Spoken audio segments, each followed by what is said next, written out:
নির্বাচন আইন অনুযায়ী ম্যানুয়াল এবং কনস্টিটিউশনাল প্রভিশন সবকিছুকে মেনটেন করে একটা নির্বাচন কমিশন একটা শিডিউল ঘোষণা করলো এবং সেই শিডিউল অনুযায়ী সরকার সেটাকে বাস্তবায়ন করছে এবং সেই অনুযায়ী সরকার ব্যবস্থা নিয়েছে। নির্বাচন কমিশন তাদের এখতিয়ার এবং ক্ষমতা বলে এগুলা কার্যকর করেছে এবং এই কার্যক্রমে সংসদে বৃহত্তর দল যারা থাকে, মেজরিটি পার্লামেন্টারি মেম্বারদের সাপোর্ট এর যে পার্টি থাকে, সেই পার্টি তাদের নমিনেশন দেয়।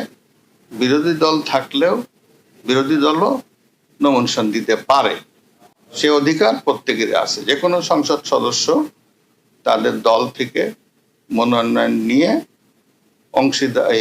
প্রতিদ্বন্দ্বিতা করার অধিকার এবং সেই নিয়ম অনুযায়ী বাংলাদেশ আওয়ামী লীগ বাংলাদেশের বৃহত্তম রাজনৈতিক দল, গণমানুষের দল।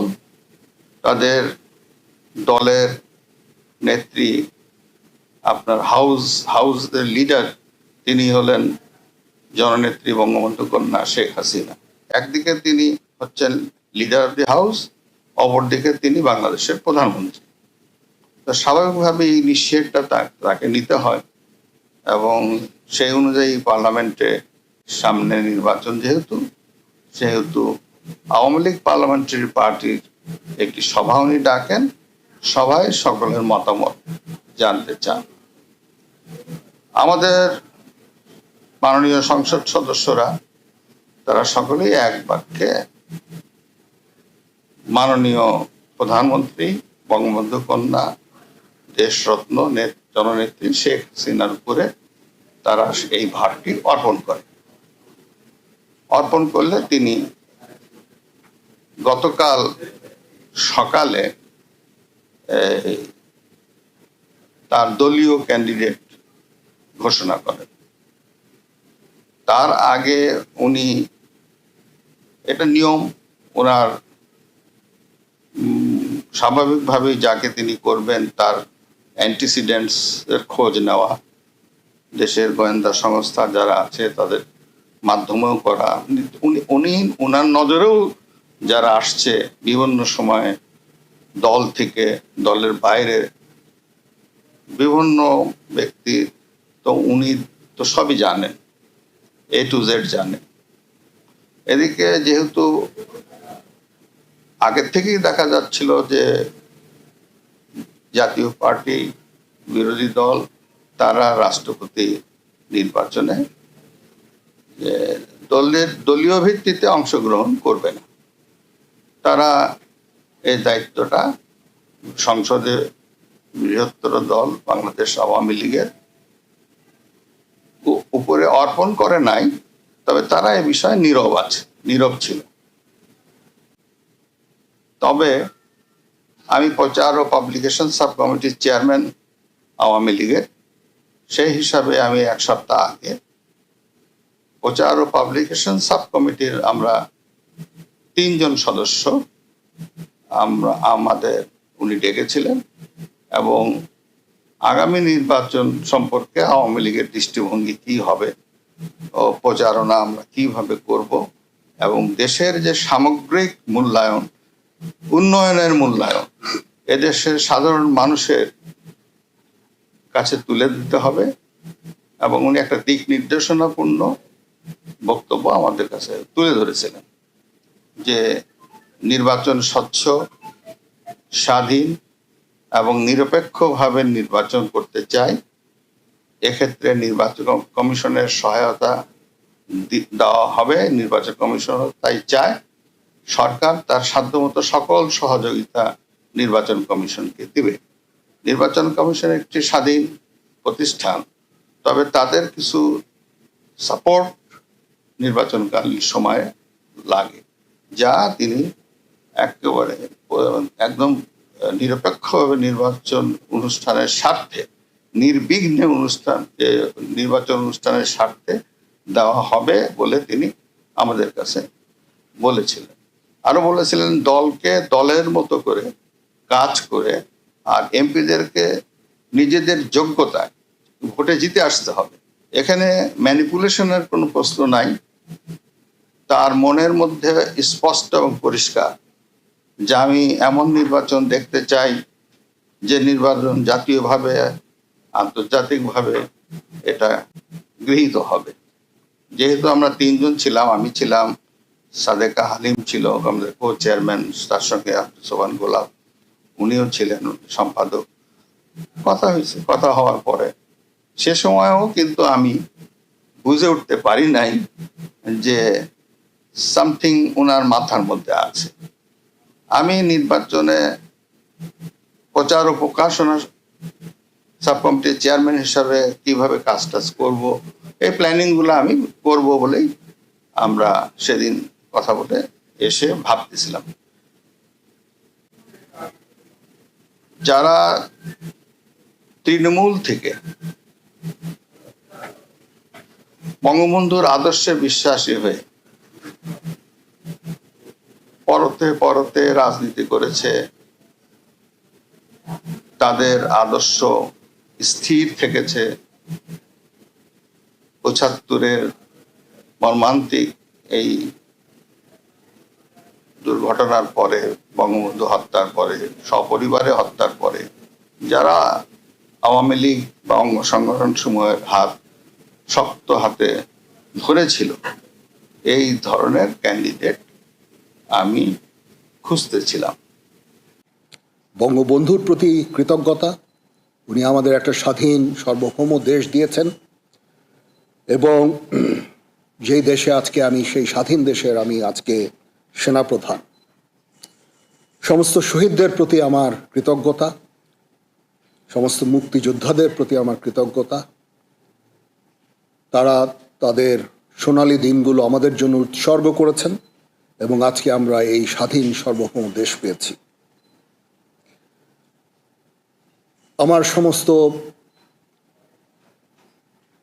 অফিসার, যারা কমান্ডিং অফিসার, যারা আমাকে বিভিন্নভাবে বড় করেছেন, আমাকে শিক্ষিত করেছেন, আমাকে আজকে আমি যেই পর্যায়ে এসেছি সেটার জন্য বিভিন্নভাবে শিক্ষা দিয়েছেন, তাদের কাছে আমি কৃতজ্ঞতা জানাচ্ছি। আমার সমস্ত সিনিয়র যারা আমাকে নার্চার করেছেন, তাদের প্রতি আমি কৃতজ্ঞতা জানাচ্ছি।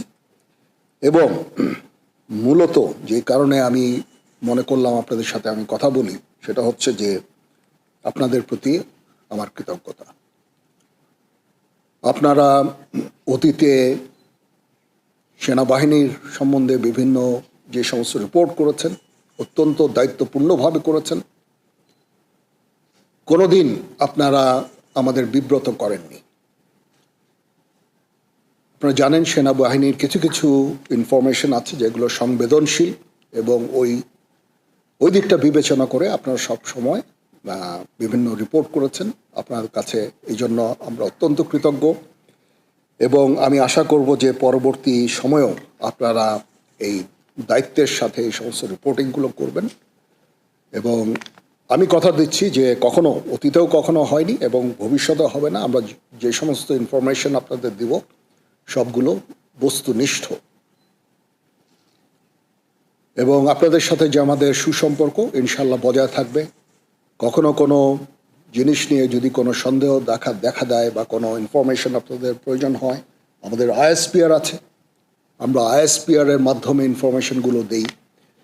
আপনারা যদি আলাদা আলাদাভাবে ইনফরমেশন নেন তাহলে একটা সমস্যা থেকে যায় যে এক একভাবে হয়তো ইনফরমেশন আপনারা পান। এটা ব্যক্তি বিশেষের পার্সপেক্টিভের একটা ভিন্নতা থাকতে পারে, তখন এটা আপনাদের কনফিউজ করবে। এই জন্য আমরা সবসময় আমাদের আইএসপিআর আছে, আইএসপিআরের মাধ্যমে আমরা ইনফরমেশনগুলো দেই, সো দ্যাট ইনফরমেশনগুলো যেন সঠিক হয় এবং বিভিন্ন ধরনের ডিফারেন্ট ইনফরমেশন যেন আপনাদের কাছে না যায়। সেনাপ্রধান হিসাবে আমার প্রধান দায়িত্ব হচ্ছে সেনাবাহিনীকে সবসময় যুদ্ধের জন্য প্রস্তুত রাখা, বিভিন্ন ভবিষ্যৎ চ্যালেঞ্জের জন্য প্রস্তুত রাখা। সেই কাজটাই ইনশাল্লাহ আমি করে যাব। সেনাবাহিনী ইনেট টু সিভিল পাওয়ারে তার দায়িত্ব পালন করে। যদি সরকার আমাদের সেই দায়িত্ব দেয়, ওই দায়িত্ব আমরা নিষ্ঠার সাথে পালন করব। দুর্যোগ মোকাবেলায় যখন সরকার আমাদের নিয়োগ দিবে, ইনশাআল্লাহ আমরা সেই সমস্ত দায়িত্ব ভালোভাবে পালন করব।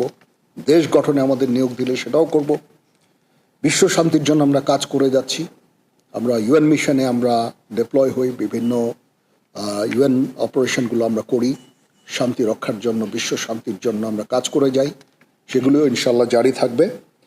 এবং আমি আমার প্রাক্তন সমস্ত সেনাপ্রধানদের প্রতি আমি কৃতজ্ঞতা জানাচ্ছি। ওনারা আজকে ওনাদের শ্রম দিয়ে, ওনাদের মেধা দিয়ে আজকে যে অবস্থায় সেনাবাহিনীকে রেখেছেন, আমি সেই অবস্থা থেকে সেনাবাহিনীকে আরও সামনে এগিয়ে নিয়ে যেতে চাই।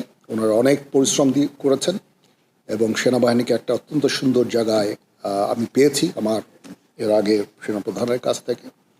ইনশাআল্লাহ আমি ভবিষ্যতে সেনাবাহিনীকে এগিয়ে নিয়ে যাওয়ার আমার সর্বাত্মক চেষ্টা আমি জারি রাখব এবং দেশ এবং জনগণের প্রয়োজনে যখন প্রয়োজন হবে আমরা সর্বদা নিয়োজিত থাকব এবং জাতির পাশে থাকব ইনশাআল্লাহ। তো এই হচ্ছে দেশ জাতির কাছে এবং আপনাদের কাছে আমার অঙ্গীকার। মোটামুটি এই কয়েকটা কথাই আমার ছিল। আপনাদের যদি কোনো প্রশ্ন থাকে, কিছু জানতে চান, আমার সাথে কোনো কিছু শেয়ার করতে চান, ইউ মোস্ট ওয়েলকাম। জি, আমার অতীতে যা সেনাপ্রধানরা যারা কাজ করেছেন অত্যন্ত ভালোভাবে কাজ করেছেন। তারপরেও শৃঙ্খলা একটা ইস্যু থেকেই যায়। সেনাবাহিনীকে সবসময় সুশৃঙ্খল রাখতে আমি কাজ করে যাব। ট্রেনিং আমরা সবসময় করছি, এই ট্রেনিংটা যেন জারি থাকে সেই দিকটা আমি দেখব। আমরা ইউএন মিশনে চ্যালেঞ্জিং দায়িত্ব পালন করছি। আমাদের অফিসার্স, সৈনিকরা সবসময় ওখানে কাজ করে যাচ্ছে। এইটাও একটা চ্যালেঞ্জ এবং এটাকে সামনে নিয়ে যাওয়া এবং এটা জারি রাখা, সেই কাজগুলো আমি করব। এবং এগুলো মোটামুটি আমি চ্যালেঞ্জ হিসাবে আমি এভাবে দেখছি না, বাট এই কাজগুলো ইনশাল্লাহ করব। দেশ জাতি গঠনে যখনই কোনো কাজে আমাদের নিয়োগ দেওয়া হবে সেই কাজগুলো আমরা করব। এটার প্রধান কারণ হচ্ছে আপনাদের কাছে কৃতজ্ঞতা জানানো। অতীতে অনেক সেনাপ্রধান এভাবে কথা বলেননি, গত 2 সেনাপ্রধান হয়তো কথা বলেছেন, বাট আমি মনে করলাম যে আপনারা আমাদের এতভাবে সাহায্য করেছেন, আপনারা এই সংবেদনশীল সংবাদ প্রচারে এত দায়িত্বর পরিচয় দিয়েছেন।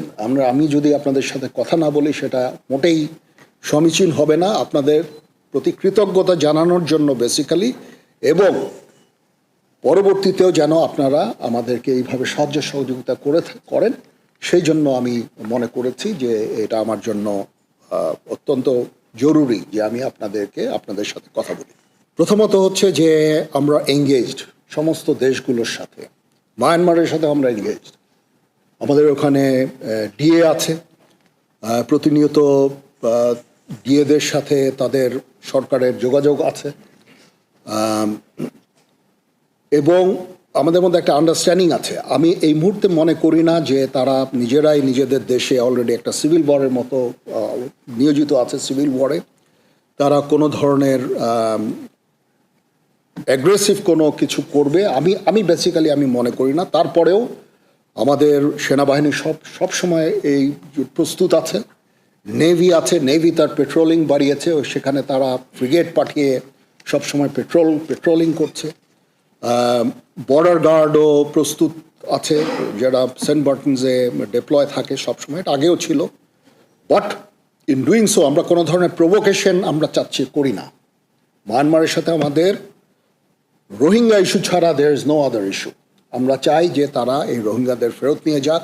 তাছাড়া তাদের প্রতি আমাদের অন্য কোনো ধরনের বিদ্বেষ বা কোনো ধরনের সমস্যা আমি দেখি না। So we are engaged with them. এবং ডিফেন্স ডিপ্লোমেসি একটা জিনিস বলে একটা কথা আছে,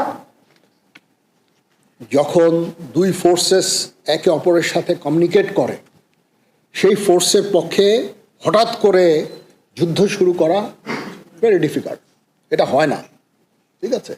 এই জন্য ডিফেন্স ডিপ্লোমেসিও ইজ ভেরি ইম্পর্টেন্ট। আমরা তাদের সাথে এঙ্গেজড আছি, সবসময় কথা বলছি এবং শান্তিপূর্ণ উপায়ে আমাদের এই রোহিঙ্গা ইস্যুটা সমাধানের আমরা চেষ্টা চালিয়ে যাচ্ছি। আমরা কখনো হতাশ নই। আমি মনে করি যে একদিন না একদিন ইনশাআল্লাহ